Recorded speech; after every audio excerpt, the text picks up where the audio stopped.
Alright, so is it a classic? Today we gonna go to the catalog of somebody who know very well and he just showed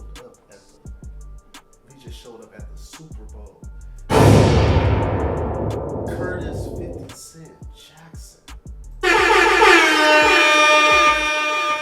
This dude is one of the highest selling rappers ever, for real. One of them. Period. You know what I mean? Yeah, let's get into it, man. We gonna get through. We can do his first 4 albums. So we can do Get Rich or Die Trying all the way to Before I Self-Destruct and see if 50 Cent has a classic during his run, and if he does, how many does he have? You ready? I'm ready. I mean, Get Rich or Die Trying. Do we even got? Hey, whoa. Because that's what the people showed up for. This is our proprietary property. If you ask me, we created this. Is it a classic shit? Fuck all y'all other shows. It's just now getting hip to the fact that this is a cool thing to do. Yeah. So right now we got a February 6, 2003 release of Get Rich or Die Trying. Boom! Hold on, whoa. You ain't looked at the screen, so good. What is our first week numbers? Okay, regardless against popular belief that it sold 1 million the first week, it didn't. It did go platinum the first week, selling 850,000 copies the first week. All right. I'll let y'all know if it's real or not. Eventually, we gonna find out how to put whatever I'm seeing on the screen for y'all. Okay, let's see. First week sales. 872 fucking thousand.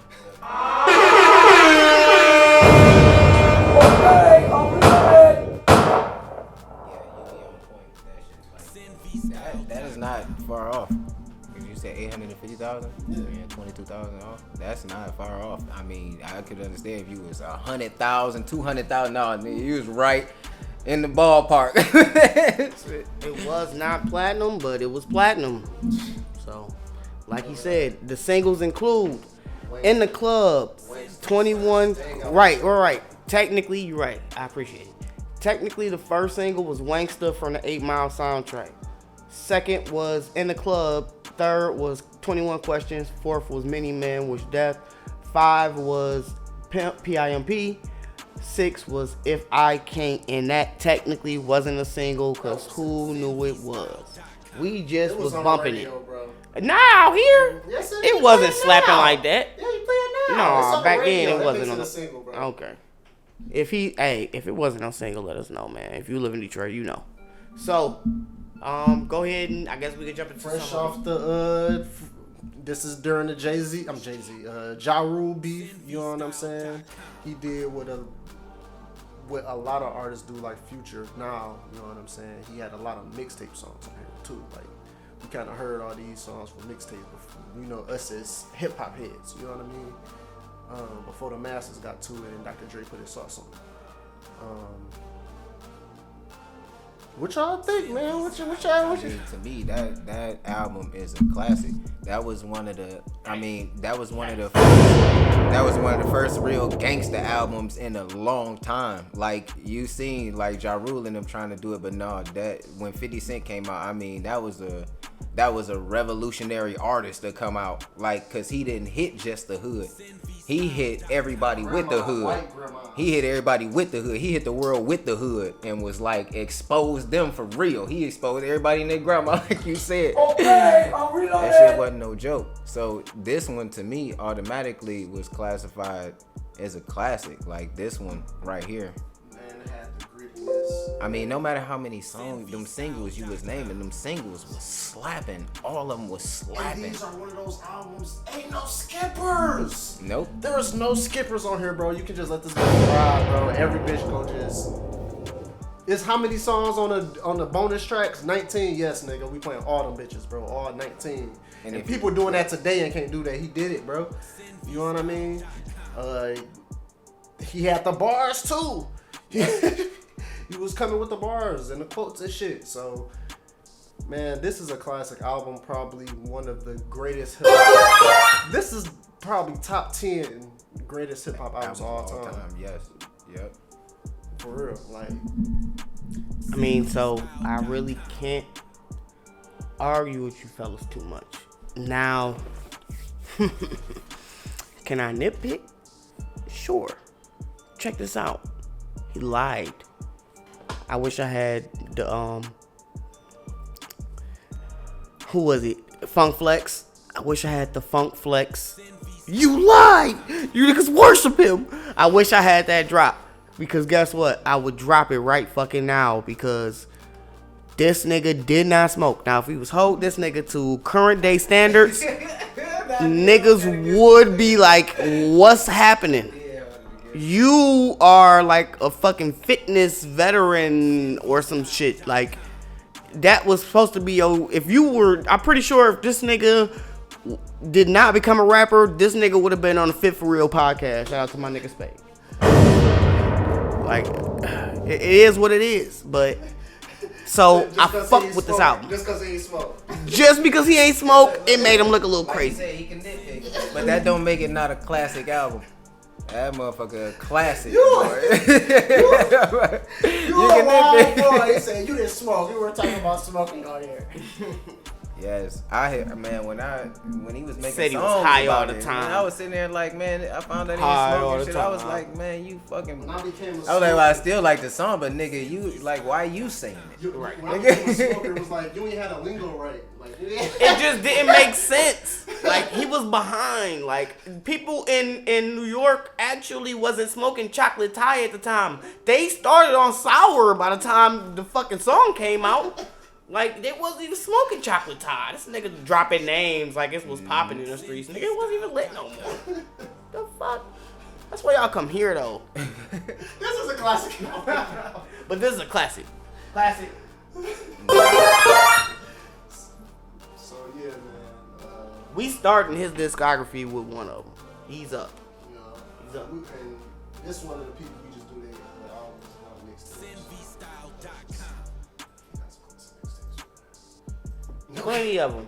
Like, but what they slap today, what they pop today, and that's part of my problem with Get Rich or Not Trying as well, though. Not a lot of them songs gonna translate. If you hear them bitches at a party, you're gonna be like, what the fuck are you doing? Turn this shit off. Oh no, they ain't gonna translate at a party. But if you was to just go back and listen to it, You saying if you pop 50 Cent in 2022 like you're a new artist? And you let this shit rock, niggas are going to buy You 4. got the same storyline? As long as he can get the song number 4 off and get to in the club, you might be alright. You might be alright. But if people are noticing, like, what is this? man, in 2005, people's attention span was a lot longer than it is Lot today. longer.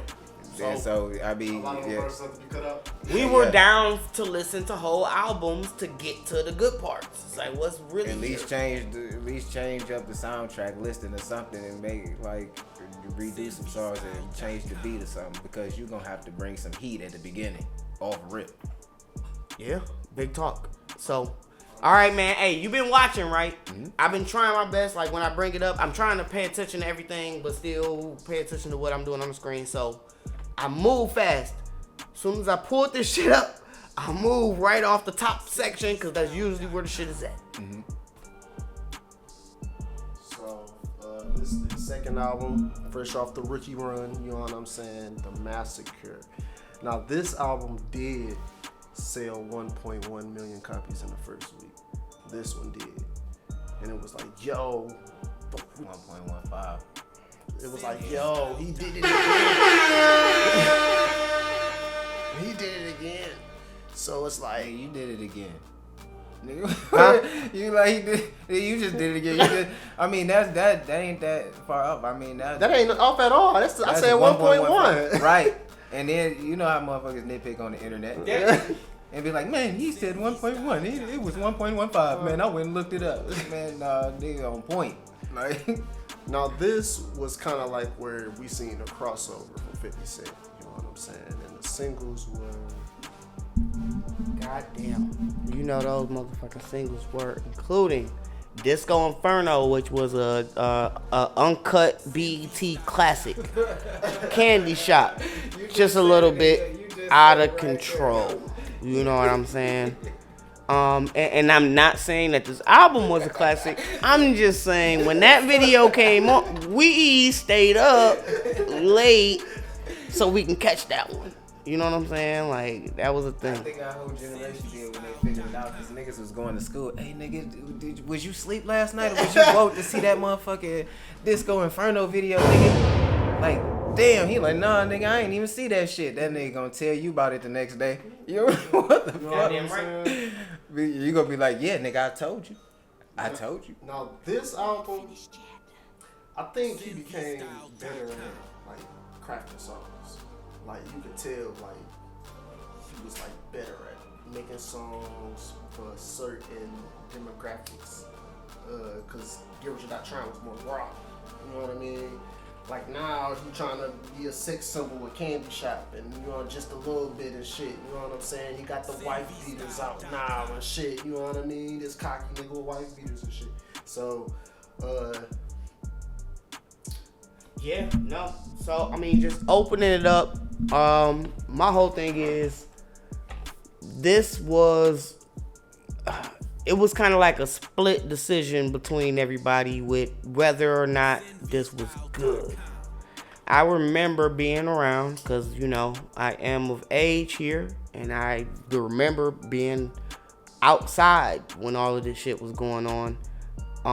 And it was really, it was heavy. It was heavy because we all had just come from, I think the G Unit album came out right before. Right. So we were real heavy off of it. I was going into the middle school or some shit. And middle school already? This is like 8th grade. Right. Yeah, I'm talking about during the interim when the G Unit album was out. Right.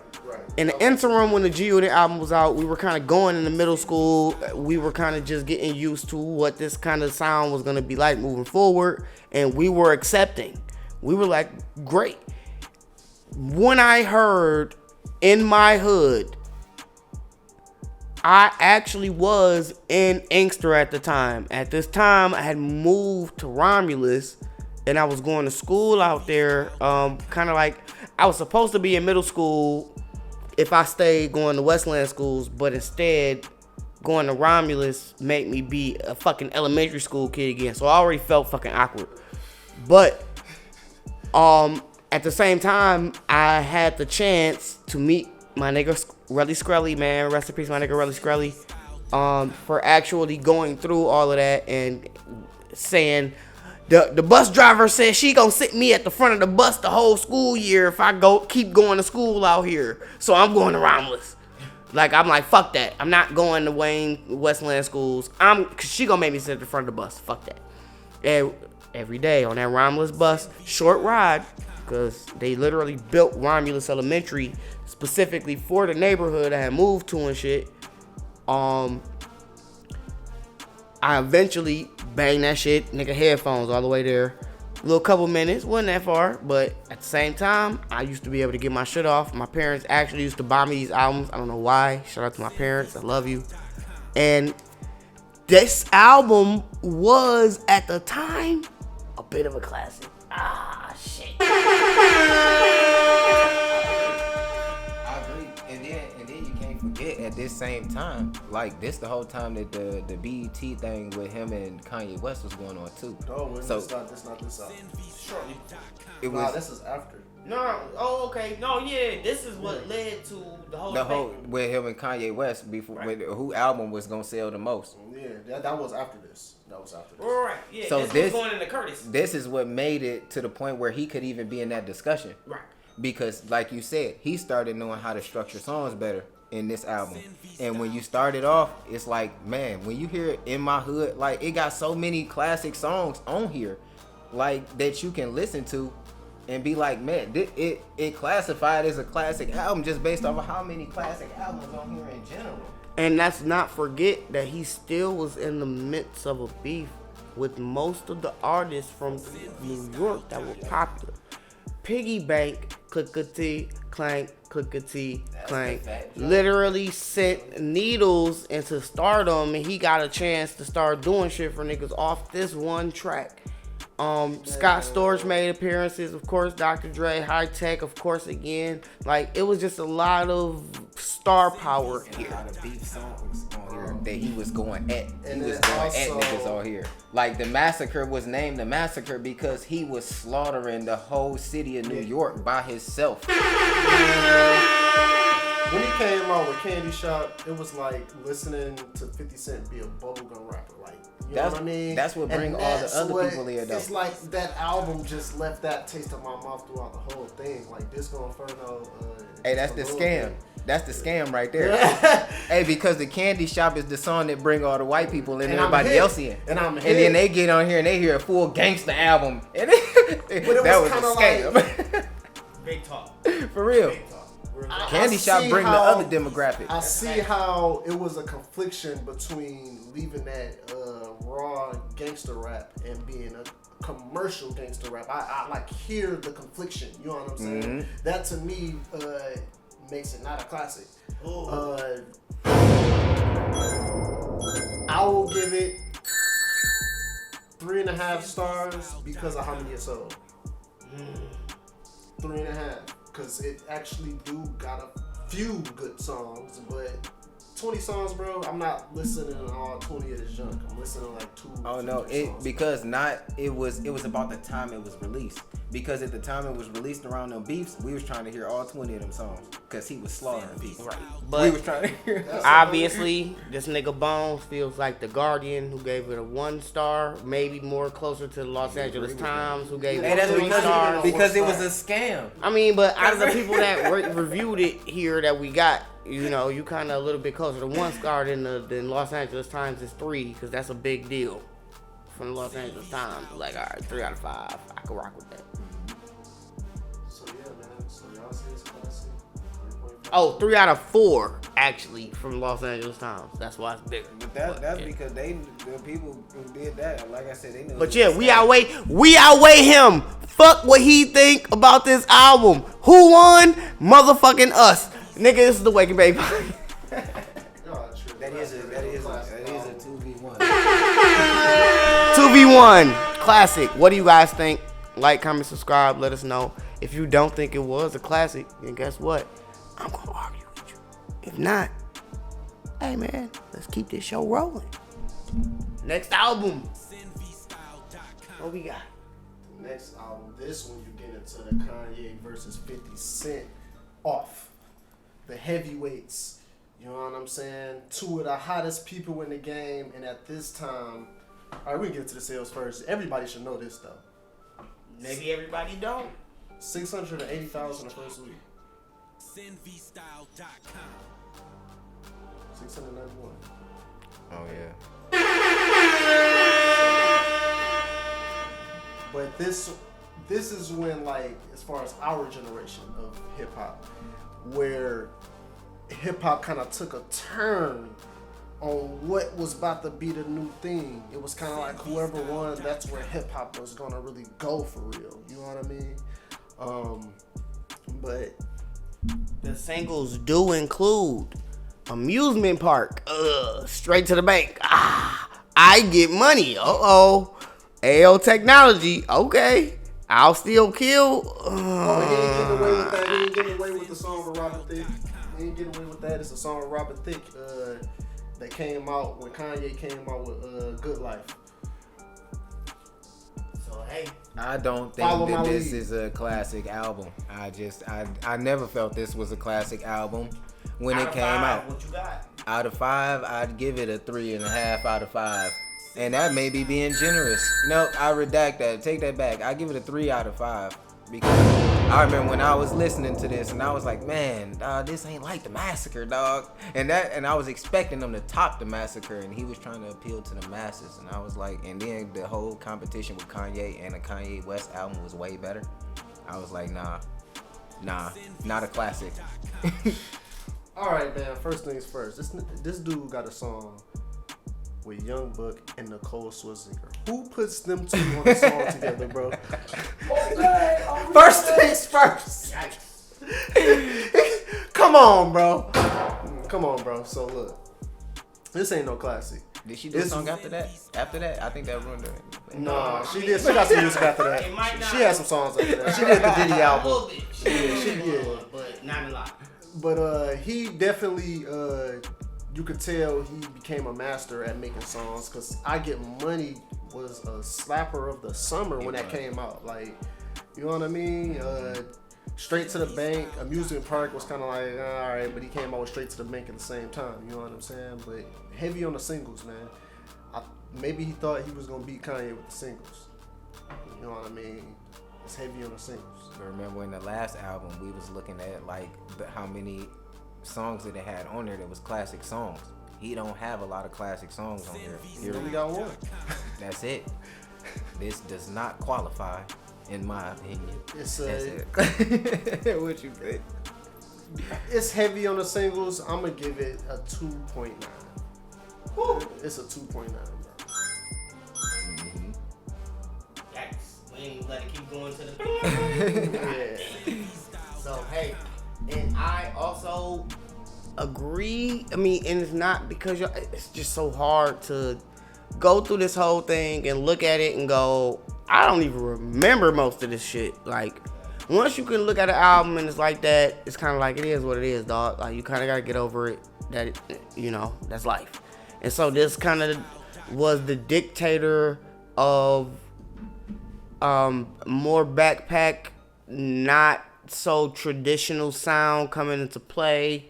Artists like fucking Big Sean and Wale and everybody else kind of got the leeway, and this opened up a whole lane for them to do what they were going to do for the next 10 years. And so, what do you guys think?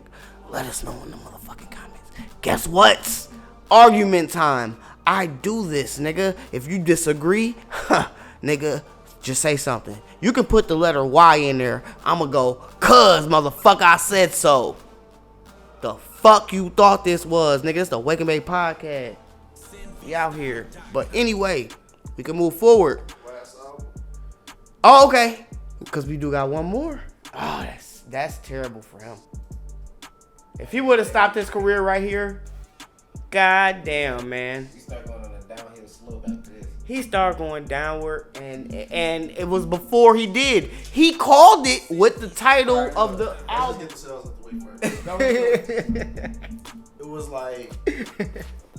like 180,000 or something like that.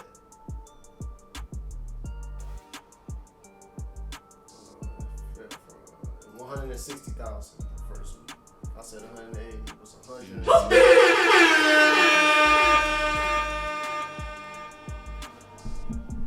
Go ahead, y'all. Singles include "Baby by Me" and a song you didn't hear.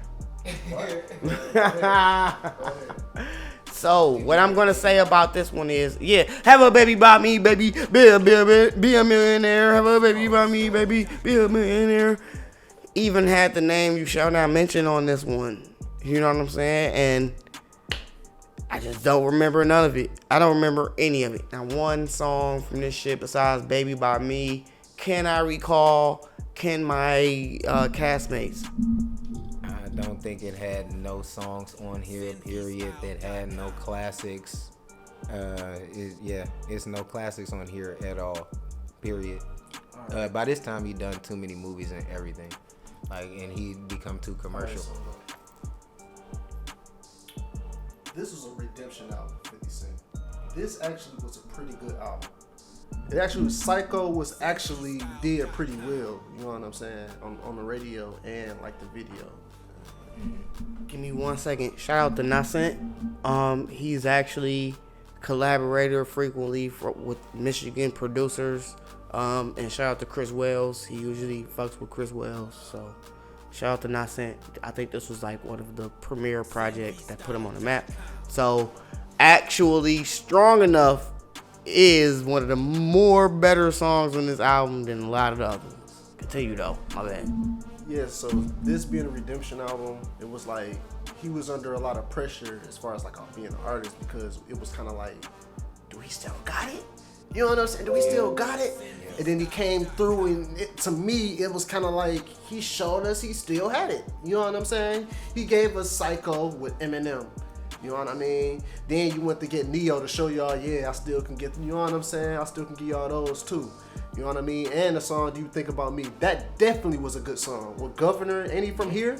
You know, Governor, I think is from. he's from here. Yeah, he's from here. Right. So, come on, man. Like, it ain't no classic. Yeah. Definitely better than this last album. What's the rank? I'm going to give this a 3.5.